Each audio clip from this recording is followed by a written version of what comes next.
Bonjour à toutes et tous. Bienvenue à ce forum de consultation sur le maintien de l'autonomie des personnes aînées en Outaouais, le deuxième événement de la série Le maintien de l'autonomie automne 2024, présenté par l'Association québécoise de défense des droits des personnes retraitées et pré-retraitées, la QDR de l'Outaouais, et par Action Santé Outaouais.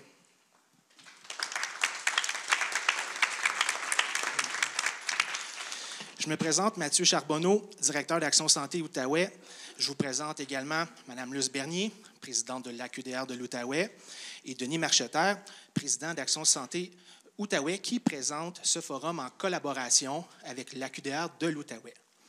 Le 6 novembre dernier, lors d'une soirée panel et discussion, nous recevions Patrick Marié, professeur à l'Université Concordia, et Guillaume Hébert, chercheur à l'IRIS, afin de réfléchir aux questions de politique de soutien à domicile au Québec et ailleurs. Nous avons vu notamment que le système québécois souffre de manque de coordination, de cohérence et de financement.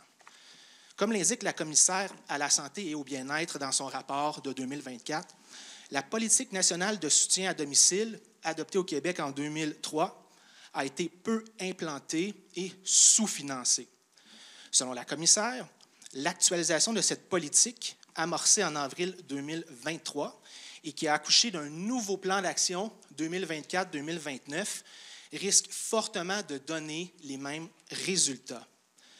Pour la QDR de l'Outaouais et Action Santé Outaouais, le temps est venu de se rassembler en Outaouais pour cibler les besoins et les solutions afin de travailler ensemble au maintien de l'autonomie des personnes aînées dans notre région.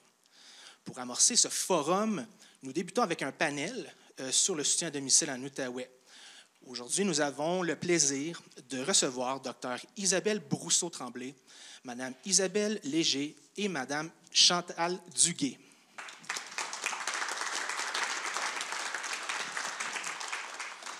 Dr Brousseau-Tremblay a terminé sa formation en médecine en 2000 et a complété sa formation en gériatrie spécialisée en 2010 à l'Université Laval. Elle travaille au CIS de l'Outaouais comme gériatre, où elle intervient auprès de personnes âgées hospitalisées et en clinique externe. Elle est chef du service de gériatrie au sein du département de médecine spécialisée et présidente du comité de pharmacologie du CIS de l'Outaouais. Isabelle Léger est directrice adjointe des services de soutien à domicile à la direction des services de soutien à domicile de la déficience et de la réadaptation du CIS de l'Outaouais. Ergothérapeute de formation, Mme Léger détient une maîtrise en administration publique de l'Université Laval également. Chantal Duguay, cofondatrice de Logement intégré de Hall, alors qu'elle travaillait comme travailleuse sociale au CHSLD La Pietà. Elle a fait carrière comme travailleuse sociale et après comme gestionnaire intermédiaire et cadre supérieur, notamment en soutien à domicile. Elle a terminé sa carrière au CIS de l'Outaouais comme cadre conseil en pratique professionnelle en 2019. Docteur Brousseau-Tremblay, bonjour encore une fois. Bonjour. Donc, pour commencer, le maintien de l'autonomie, le soutien à domicile, pourquoi doit-on les favoriser et quels sont leurs rôles en gériatrie? Merci de me donner l'occasion de vous parler ce matin. C'est une question super importante. Pourquoi c'est important? Parce que c'est ça que les gens veulent. Le rapport dont tu as fait mention, M. Charbonneau, Mme Bernier tout à l'heure, sont unanimes. Puis nous, quand on lit des études sur les histoires de pronostics, de traitement, les études qui se penchent sur le désir des aînés, la grande majorité du temps, c'est toujours nous voulons vivre actif, autonome, le plus longtemps possible. Toujours la notion de qualité de vie au-delà de la quantité de vie. Alors, c'est incontournable, c'est ça que les gens veulent, c'est vers ça qu'on doit aller. C'est identifié comme des priorités par le ministère de la Famille et des Aînés, par le ministère de la Santé et des Services sociaux. Au-delà de ça, au point de vue fédéral aussi, on a une stratégie sur le vieillissement au Canada pour avoir des communautés amies des aînés. Même l'OMS, c'est une initiative qui est lancée au point de vue international avec l'initiative Ville amie des aînés. Donc, c'est une priorité incontournable dans un contexte de vieillissement de la population. C'est aussi une priorité incontournable au niveau personnel parce que quand la perte d'autonomie, les déficits fonctionnels sont des facteurs de risque de tellement de maladies, de tellement de complications.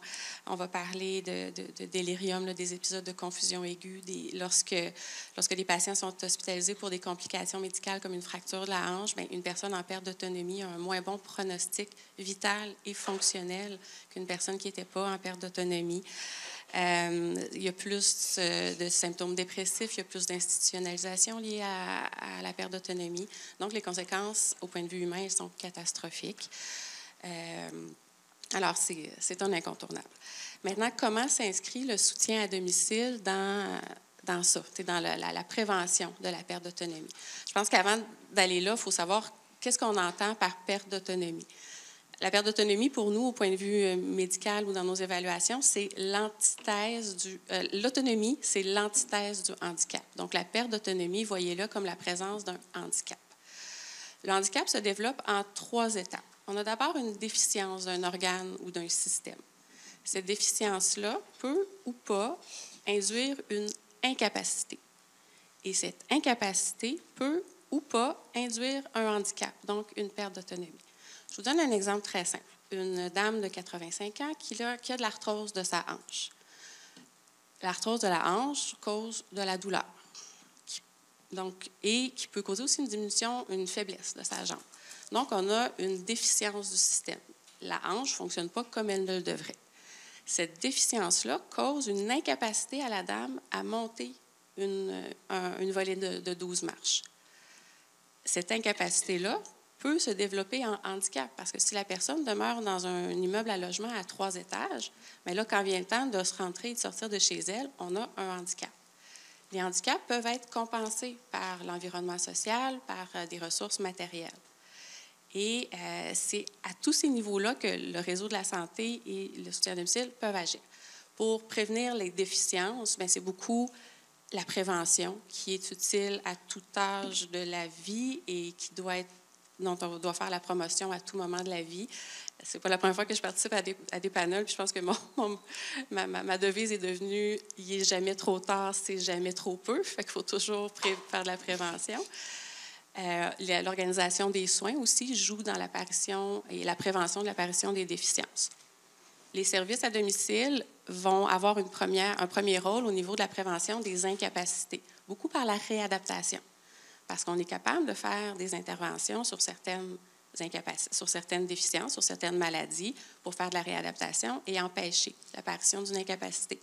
Mon exemple de la fracture de hanche, bien, si la dame fait de la physiothérapie, qu'on est capable de lui donner des bons soins pour la soulager, on a une déficience qui ne donnera pas nécessairement une incapacité. Et ultimement, quand malheureusement toutes nos interventions n'ont pas permis de prévenir la déficience, n'ont pas permis de prévenir l'incapacité, eh bien, le soutien à domicile devient vital, devient primordial pour empêcher que l'incapacité ne devienne un handicap.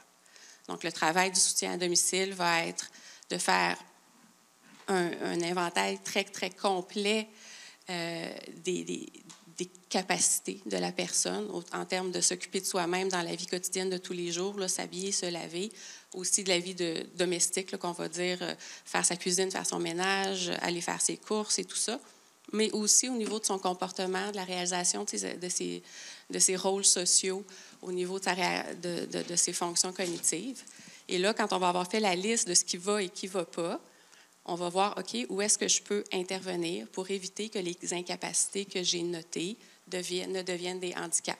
Donc, on va fournir des ressources matérielles, des ressources d'aide physique, des informations sur les différentes ressources communautaires.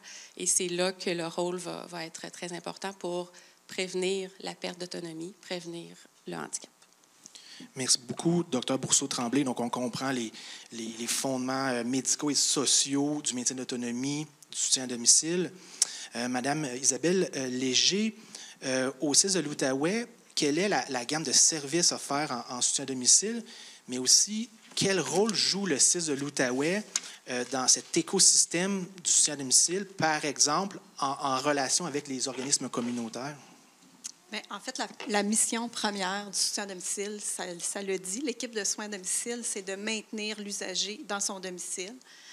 On l'a nommé à maintes reprises, c'est ça le premier choix des usagers. Donc, on travaille étroitement avec nos usagers pour les maintenir à domicile le plus longtemps possible. Fait qu'on a différents professionnels qui travaillent avec nous, des ergothérapeutes, des physiothérapeutes, des inhalothérapeutes, des soins infirmiers, des travailleurs sociaux, des nutritionnistes, et j'en passe. Puis leur objectif, eux, ils travaillent avec la clientèle pour s'assurer d'une récupération, un maintien des capacités, puis peut-être une amélioration de leurs capacités aussi. On les accompagne aussi dans la prévention de la détérioration. Et on peut aller jusqu'à aussi les accompagner jusqu'en fin de vie en soins à domicile. C'est dans notre offre de service au niveau du CIS de l'Outaouais. On dessert une clientèle de tous âges. On parle beaucoup de personnes âgées, là, mais on dessert une clientèle de peu importe l'âge. Ça peut être des adultes avec des handicaps, ça peut être des enfants aussi. Donc, n'importe quelle personne qui a une incapacité, qu'elle soit physique, cognitive, psychosociale, peuvent avoir recours aux services de soins à domicile. Bien sûr, pour avoir accès à des services à soins à domicile, bien, il faut répondre à certains critères. Il y en a 2 principaux qui sont dans la politique chez soi, le premier choix. Donc, c'est l'incapacité ou la difficulté de la personne à se rendre, à avoir accès à un service externe ou on juge que c'est plus pertinent d'offrir le service à domicile. Fait que je vous donne un exemple. Par exemple, au niveau des soins infirmiers, peut-être que la personne est en mesure d'aller faire son prélèvement dans une clinique externe. Étant ergothérapeute de profession, je vais le promouvoir le plus longtemps possible, hein, parce qu'on l'a dit, l'importance de bouger, l'importance de sortir. Fait que le maintien de l'autonomie, ça passe par là. Fait que ça se peut que pour le soin requis par les soins infirmiers, on va dire à la personne d'aller chercher son service, soit dans un CLSC, en clinique de prélèvement, peu importe. Mais par contre, quand on regarde peut-être un service d'ergothérapie, où est-ce que là, le mandat de l'ergothérapeute, c'est d'aller voir l'environnement de la personne, travailler à adapter l'environnement de la personne, mettre en place des équipements, etc. Le service doit se donner dans le domicile. Donc, c'est les deux principes là, pour lesquels on offrirait les services par l'équipe à domicile. On a aussi les services d'aide à domicile, donc tous les services d'assistance à la personne qui sont offerts à nos usagers. Ces services-là peuvent être offerts par nos auxiliaires à nous du CIS de l'Outaouais, mais on a aussi des partenariats avec certaines entreprises, en fait les entreprises d'économie sociale en soutien à domicile. Là, chaque territoire est desservi par une entreprise d'économie sociale. On a aussi des partenariats avec, entre autres, là, les résidences de personnes âgées qui sont aussi des prestataires de services. Donc, eux aussi peuvent offrir des services de soutien à la personne. On a des services aux proches aidants, donc que ce soit des services de répit ou de soutien psychologique pour les proches aidants. Puis, on a aussi des services qu'on appelle de soutien technique, donc des équipements qu'on peut prêter à domicile pour permettre à la personne de rester dans son milieu de vie ou de l'oxygène à domicile, par exemple. Ça fait des différents services qu'on peut offrir à domicile. Pour ce qui est du volet écosystème, comment on se positionne dans l'écosystème, vous comprendrez que les services de soins à domicile entrent en ligne de compte quand il y a déjà une perte d'autonomie qui est installée, hein, mais on fait partie d'un gros écosystème, puis on ne peut pas faire ça tout seul. Vous avez déjà entendu le proverbe « ça prend un village pour élever un enfant ». Bien là, je vous dirais que ça prend un village ou ça prend même une société pour maintenir nos personnes âgées à domicile. Fait qu'on a besoin de travailler en collaboration avec différents partenaires, que ce soit au niveau des paliers gouvernementaux, qu'il y a des politiques, des plans d'action qui sont mis de l'avant, là, entre autres au niveau d'un plan d'action pour les proches aidants, le nouveau plan d'action aussi pour le maintien de l'autonomie, vieillir ou la fierté de vieillir plutôt, qui est un nouveau plan d'action qui vient d'être mis en place. Donc, au niveau gouvernemental aussi, là, il y a des incitatifs, donc des crédits d'impôt, des mesures fiscales pour le maintien de l'autonomie. Conciliation, travail, famille, hein, on entend beaucoup pour les parents qui s'occupent de leurs enfants, mais c'est aussi pour les enfants qui s'occupent de leurs parents ou d'un parent qui s'occupe d'un adulte handicapé. Donc, il y a ces congés-là qui sont mis de l'avant là, avec le ministère du Travail. J'ajouterais aussi, dans le fond, on travaille aussi les municipalités qui aussi, eux, mettent de l'avant. Là, on a beaucoup de municipalités amies des aînés qu'on appelle. On est rendu à plus de 60 municipalités qui sont amies des aînés ou en voie de devenir amies des aînés en Outaouais. C'est ce que ça veut dire, ça, c'est qu'on met en place des services pour répondre aux besoins des personnes âgées qui puissent continuer de participer activement à la communauté, que ce soit par de la facilité de l'accès au transport, des activités sociales qui sont mises en branle par les municipalités qui s'adressent à eux, des activités de loisirs plus particulières. Je ne peux pas laisser sous silence tous les partenaires avec lesquels on travaille. Je l'ai déjà nommé. Les entreprises d'économie sociale sont un partenaire prioritaire du soutien à domicile. Donc, mettre en place, offre des services d'entretien domestique, d'activités de vie domestique pour soutenir nos personnes en perte d'autonomie à domicile. Ils sont à développer, là, puis il y en a plusieurs qui l'ont développé aussi dans les dernières années, aussi des activités de soins d'assistance à la personne pour travailler en collaboration avec les CIS, parce que le besoin, on l'a nommé, est grandissant avec la population qui vieillit. Tous nos organismes communautaires, les organismes en logement, qui donnent accès à des logements à prix modique pour nos personnes âgées. Donc, on travaille étroitement là, dans cet écosystème-là avec eux, qui offrent des services parfois à domicile, parfois en périphérie du domicile, hein, parce que les services à domicile, le maintien à domicile, ce n'est pas juste aller dans le domicile des gens, mais rendre accessible à ces personnes-là des services, que ce soit des centres de jour, des hôpitaux de jour, des pharmacies communautaires, nos GMF. Fait que c'est tous des partenaires avec qui on travaille étroitement. On a des partenariats aussi avec le volet privé, avec, entre autres, nos RPA, là, je l'ai nommé tantôt, qui sont une chance qu'on les a, parce qu'on a beaucoup de nos personnes âgées, que c'est leur milieu de vie, ces résidences de personnes âgées-là. Puis on a aussi nos résidences intermédiaires qu'on a en partenariat avec des entreprises de la région. Merci beaucoup, Mme Léger. Pour mieux comprendre maintenant le rôle justement des organismes communautaires, parlons d'un succès en matière de maintien de l'autonomie. Mme Chantal Duguay, d'où vient l'organisme Logement intégré de Hull et quelle est sa mission et quels services offre-t-il? Bonjour tout le monde. Alors, quand Mme Bernier m'a demandé de parler de logement intégré, Isabelle me dirait, Chantal, il a fallu que tu ailles dans ta mémoire ancienne, parce qu'on parle d'une organisation ou d'un projet qui date de 37 ans. Donc, on peut aller, on m'a dit, au lieu de dire Manon, ici, je dois dire Gabrielle, pèse sur le piton, Gabrielle.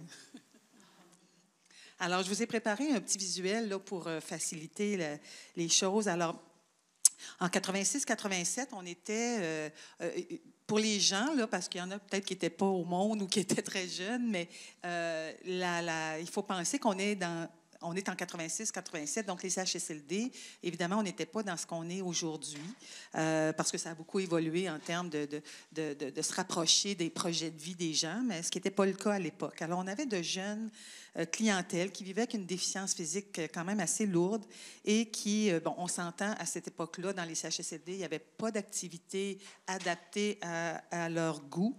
Les heures de sortie, moi, je me souviens, j'étais travailleuse sociale à La Pietà et les gens, ces gens-là voulaient sortir, aller à des festivals ou quoi que ce soit, mais c'était pas possible parce que le souper était à 4 heures puis le coucher était à 8 heures. Alors, quand tu as 30 ans, 32 ans, 35 ans, l'intimité était difficile, voire impossible. Moi, j'ai dû participer à des comités de décision pour savoir si monsieur pouvait cohabiter dans la même chambre avec madame, parce que bon, ben là, c'était le scandale et les mots ne sont pas trop forts, là, des réunions à ne plus finir, impliquant l'aumônier, tout ça pour dire est-ce qu'on peut permettre ça?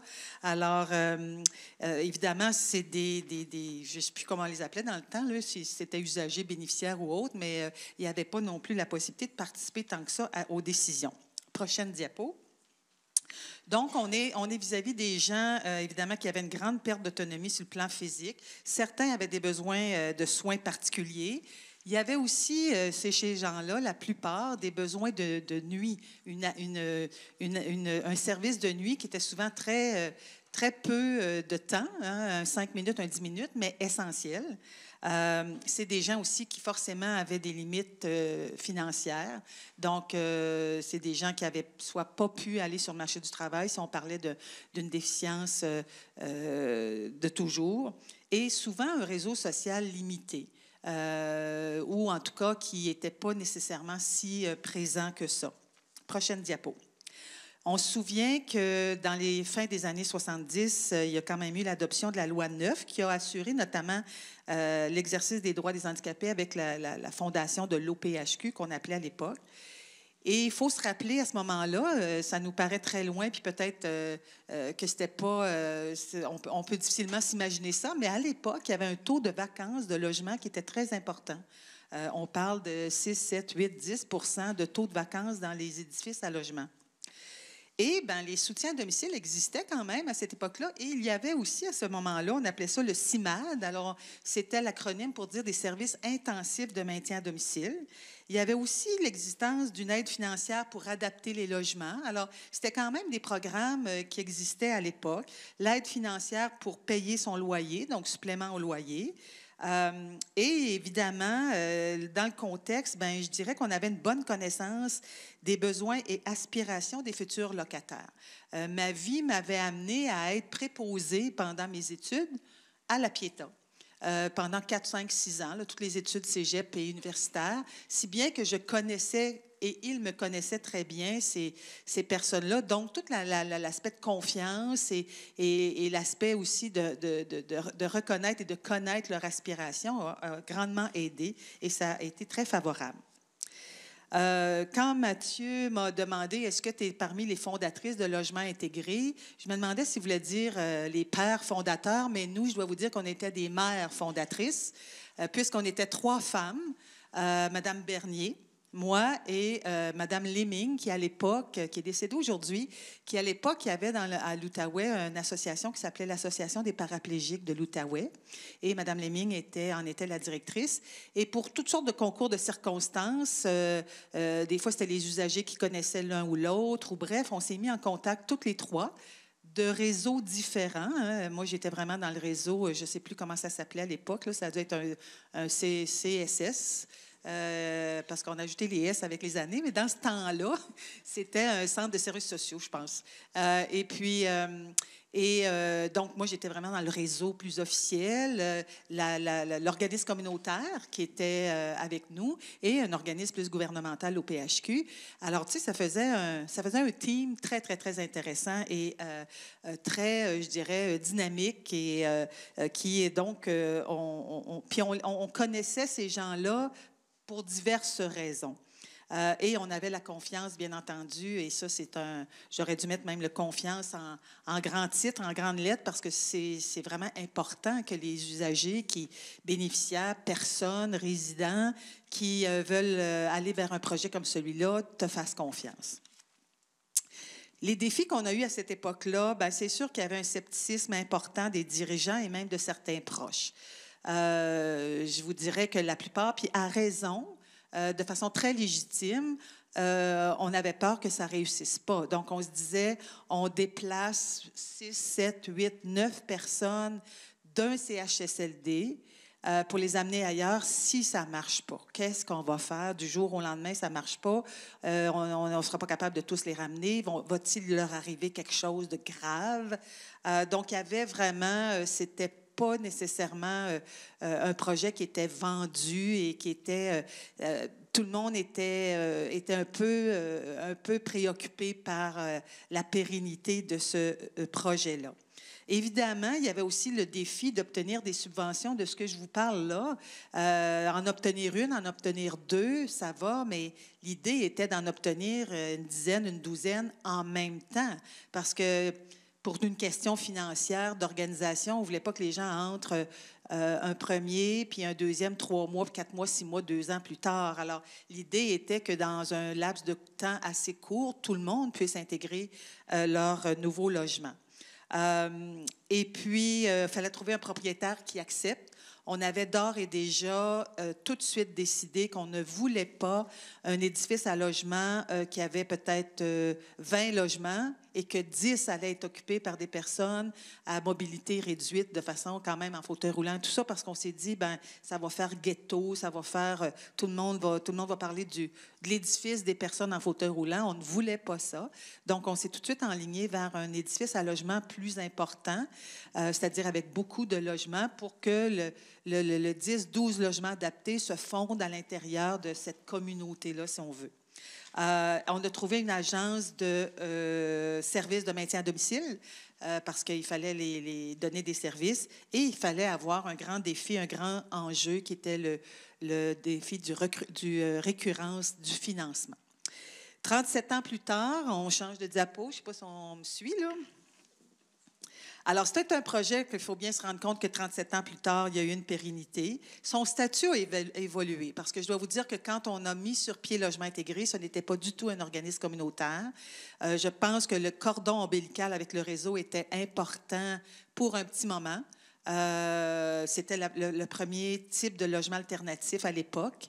On l'a appelé logement intégré. Je crois qu'on était précurseur de tout ce vocabulaire-là d'intégrer les services. Il y avait beaucoup d'acteurs différents, de provenances différentes qui ont collaboré à ce projet-là. Alors, il a été reconnu organisme communautaire en 1997. Et je pense que c'était tout à fait adéquat. Ça a permis aux résidents de s'approprier. Là, il y a des gens là-dedans qui n'avaient jamais demeuré de façon autonome en logement à 30, 35, 40 ans, 20 ans même. Alors, tu sais, toutes sortes d'anecdotes qui peuvent s'être passées dans leur appartement. Pas savoir laisser les clés dans le logement. Il y avait une vie en CHSLD. Là, alors, il faut s'approprier sa vie autonome en logement. Alors, c'est devenu organisme communautaire en 97. Il y a eu d'autres phases, une autre phase depuis ce temps-là. Alors, il y a le logement intégré 2. Évidemment, il y a eu des départs, des arrivées, des mortalités, des retours en CHSLD aussi pour l'une ou l'autre des personnes. Donc, une vie normale, entre guillemets, quoi? Alors, c'est sûr que ce n'est pas une formule qui est parfaite. Il y a certainement des choses à améliorer, mais je vous dirais que 37 ans de vie en logement pour des personnes qui étaient dans un CHSLD ou qui attendaient une place en CHSLD, ça a été... il y avait un reportage vendredi passé, là, j'ai parlé avec notre journaliste là-dessus parce que le hasard a permis que j'entende ce reportage-là d'un monsieur là, qui vient d'avoir une place ou qui va entrer prochainement, et il a dit c'est la Cadillac. C'est la Cadillac parce que là, lui se retrouvait... un peu face à un CHSLD. Et puis, c'est pas que les CHSLD n'ont pas leur place, mais n'ont peut-être pas leur place pour des personnes qui, au plan cognitif, sont tout à fait en forme et qui ont des déficiences surtout sur le plan physique. Donc, je pense que c'est une entité qui répond parfaitement aux besoins et défis de la communauté. C'est une entité, quand ils sont devenus organismes communautaires, bien, ils ont participé à faire leur propre mission, à prendre leurs propres décisions, à constituer leur conseil d'administration qui leur permet de décider qui entre pas, comment ça se passe, leur règlement, etc. Donc, pour moi, ça leur confère une réelle autonomie. Sur le plan physique, il n'y a pas beaucoup de choses qui ont changé, mais ça leur confère une réelle autonomie. Et ça devient vraiment, c'était vraiment une alternative à l'hébergement. Quand la Maison des aînés ont commencé, on a parlé d'alternative à l'hébergement, mais sachez qu'il y a 37 ans passés, c'est ce que l'on a fait. On a mis et permis en Outaouais d'avoir une alternative à l'hébergement. Voilà. Merci beaucoup. Merci. Donc, clairement, un succès qui vient de l'Outaouais. Merci encore, Mme Duguay. 5 minutes et des poussières. Et là, on va aller rapidement.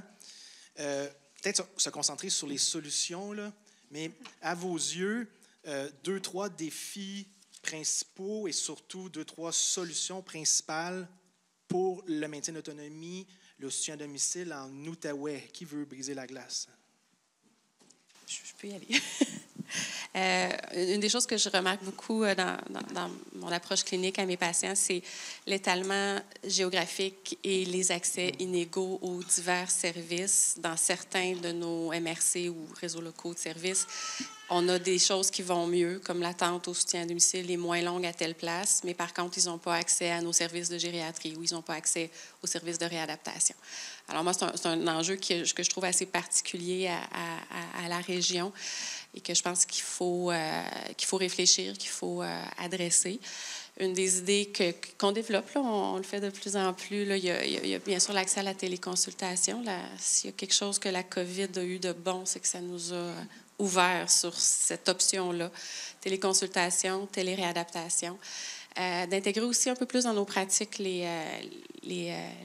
l'intelligence artificielle, les nouvelles technologies qui, je pense, peuvent, dans certains cas, nous aider. Fait que moi, c'était mon petit message pour ça. Merci beaucoup. Madame Léger?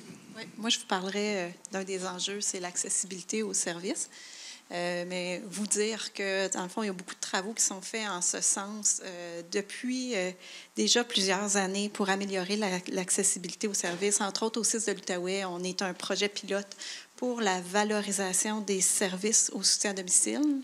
On appelle ça le projet VSAD, mais c'est pour nous permettre d'essayer de dégager le plus de temps clinique à nos intervenants, enlever un peu le superflu qui est pas de plus-value pour l'usager, pour nous permettre à nos intervenants de se concentrer sur le temps clinique auprès de l'usager.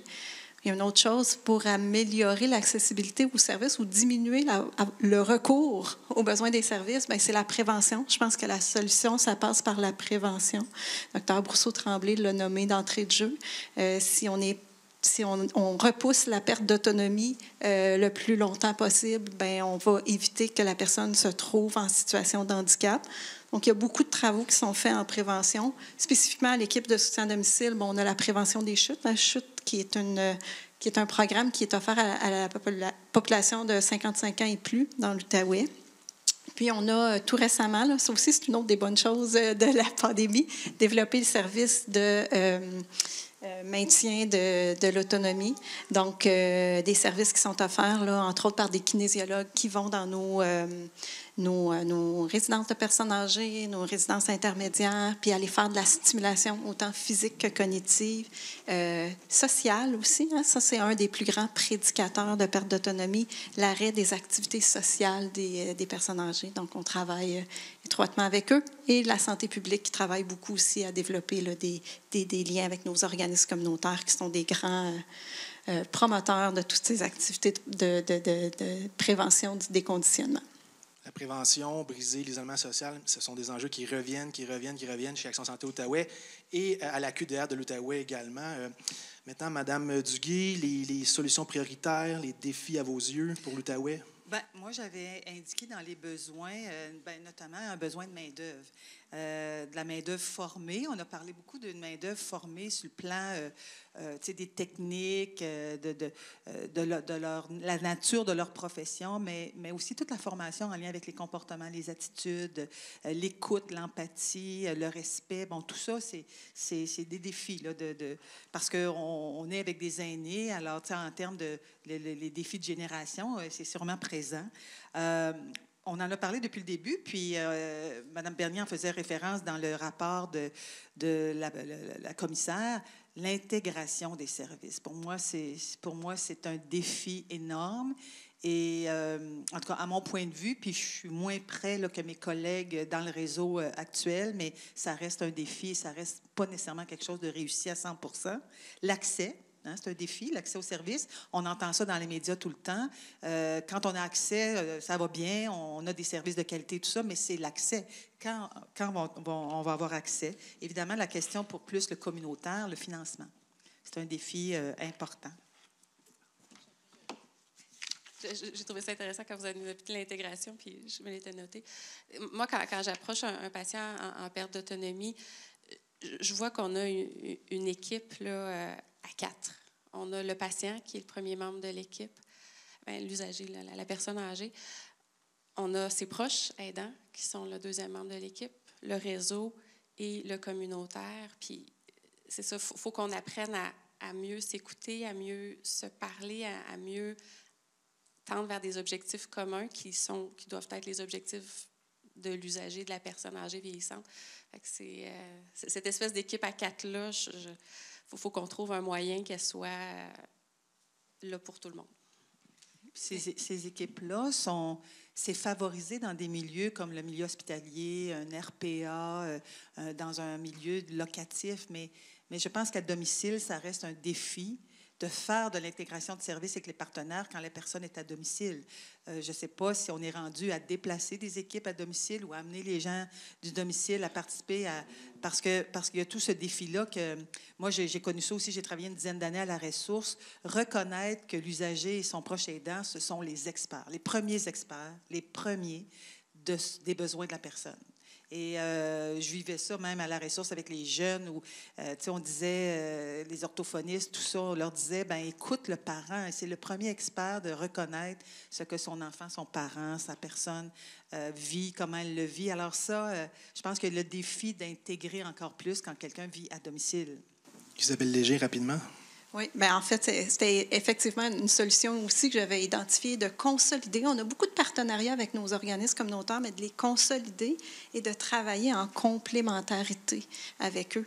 Parce que, je l'ai dit aussi, on ne peut pas être seul là-dedans, on doit travailler ensemble. Fait qu'il y a des actions qui ont été mises en place, là, entre autres. On a réorganisé notre équipe de gestion, nous, soutien à domicile, pour avoir des gestionnaires vraiment dans chacun des RLS, plus près de nos organismes communautaires, pour travailler en plus étroite collaboration et en complémentarité avec eux pour avoir une offre de service qui est la plus complète possible pour chacun des territoires en Outaouais. Docteur Brousseau-Tremblay, Isabelle Léger, Chantal Duguay, merci beaucoup et bonne journée.